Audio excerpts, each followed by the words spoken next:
accueil chaleureux qui a été réservé à ma personne et à la délégation qui m'accompagne.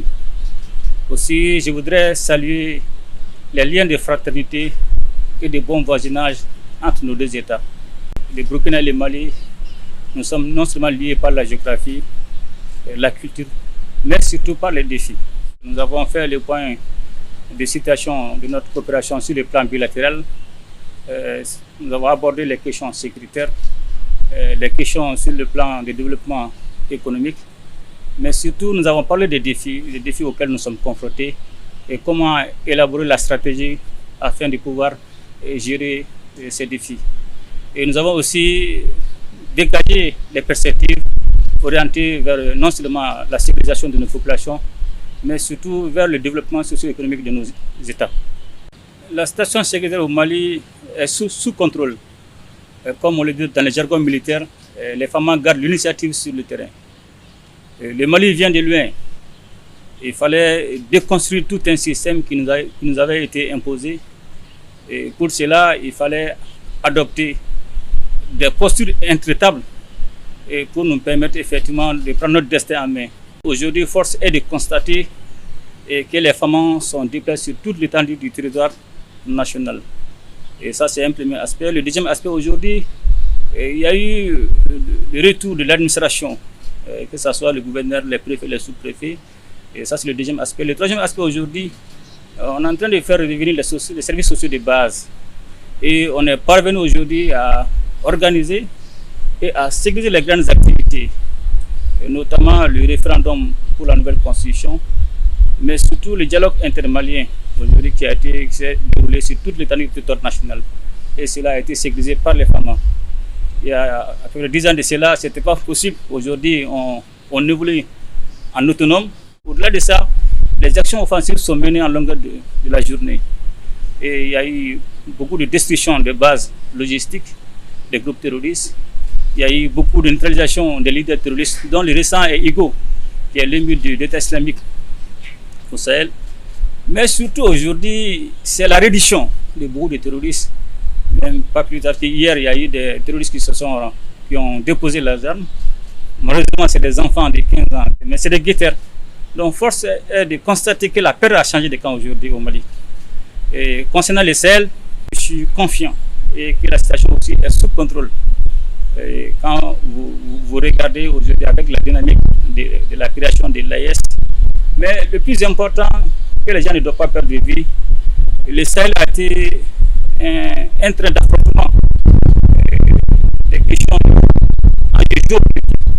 géoéconomiques et géostratégiques des pays, des puissances étrangères, et dont nos pays sont victimes aujourd'hui de ce train d'affrontement. Et quand vous regardez, cela s'explique aisément par la présence de différents groupes de terroristes qui sont soutenus. Ce n'est pas un secret par des puissances étrangères. Mais aujourd'hui, nous avons pris notre destin en main. Et quand nous avons compris cela, le Mali, le Niger, le Burkina, nous avons décidé de prendre notre destin en main. Nous avons décidé de sortir dans des partenaires de façade. Nous avons décidé de quitter les partenaires non efficaces et nous sommes orientés aujourd'hui vers des partenaires sincères tels que la Russie, la Chine, la Turquie. Et cela nous a permis effectivement de nous équiper et de mener avec efficacité les opérations contre les groupes armés terroristes. Et dans le cadre de la création de l'AES aujourd'hui, on a une très bonne dynamique au sein de nos 3 États. Et cette dynamique nous permet aujourd'hui de mener des opérations de façon conjointe. Il y a eu beaucoup de neutralisation des groupes terroristes, beaucoup de bases ont été détruites.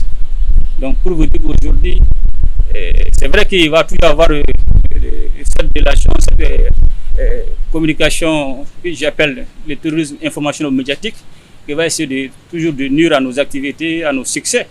Mais cette situation est sous contrôle.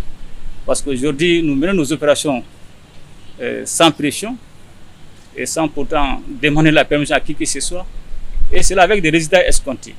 Donc je pense qu'aujourd'hui, la situation dans les Sahel est stable. Mais il va toujours y avoir des incidents parce qu'il n'y a pas de sécurité à 100%. Cette coopération sur le plan sécuritaire avec le Burkina s'est beaucoup améliorée et renforcée avec l'arrivée du président Traoré. Aujourd'hui, cette coopération se situe à 3 niveaux. D'abord, le premier volet, ça c'est le volet de la formation. Nous menons des formations conjointes entre nos deux États en vue de renforcer nos capacités opérationnelles, que ce soit terrestre ou aérienne. Aussi, il y a le volet partage des renseignements entre nos différents services de renseignement. Mais aussi, il y a la mutualisation de nos moyens. L'une des difficultés dans le cadre de la lutte contre le terrorisme, ça c'est d'abord il y a la porosité des frontières, mais la difficulté principale, ça c'est le droit de poursuite. Mais aujourd'hui, ce droit de poursuite, c'est un acquis au niveau de nos États. Et aujourd'hui, le Burkina est autorisé à mener des opérations, à poursuivre les terroristes sur le territoire malien. Et les femmes aussi sont autorisées à mener des opérations, à poursuivre les groupes terroristes à l'intérieur du Burkina Faso quand cela est nécessaire. Nous avons cette dynamique et que nous devons continuer à renforcer. Le terrorisme aujourd'hui est devenu un enjeu géopolitique dans la main de certains partenaires stratégiques.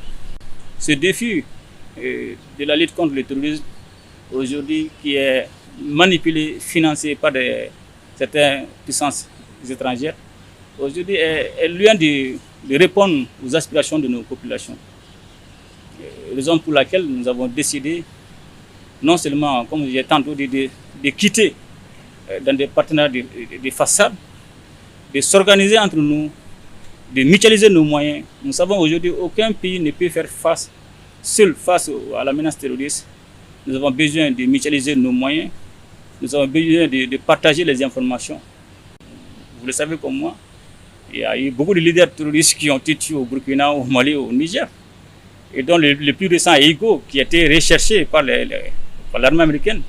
Mais aujourd'hui, que nous sommes parvenus à neutraliser avec succès. Donc c'est pour dire aujourd'hui, nos destins sont liés et on a pris un chemin de non-retour, que cela soit clair. Nos destins sont liés et nous allons travailler à répondre aux aspirations de nos peuples, mais surtout faire intégrer les deux autres volets concernant la création de l'AES, qui est le volet de la diplomatie et le volet du développement. Comme on le dit, il n'y a pas de sécurité sans développement, comme il n'y aura pas de développement aussi sans sécurité. Donc le plus important pour nous, effectivement, de sécuriser et de développer pour que nous puissions vraiment répondre aux aspirations de nos différents peuples. Quand vous regardez les trois pays de l'Est, le Niger regorge des ressources stratégiques comme le Mali, comme le Burkina. Et regardez en termes d'immensité, on ne peut pas parler de développement sans parler de l'agriculture, sans parler du commerce, sans parler des infrastructures et surtout de l'industrialisation. Aujourd'hui, nos experts sont en train de travailler et vont nous faire des propositions. Et nous allons voir dans quelle mesure nous allons mettre en œuvre ces différentes propositions pour le bien-être.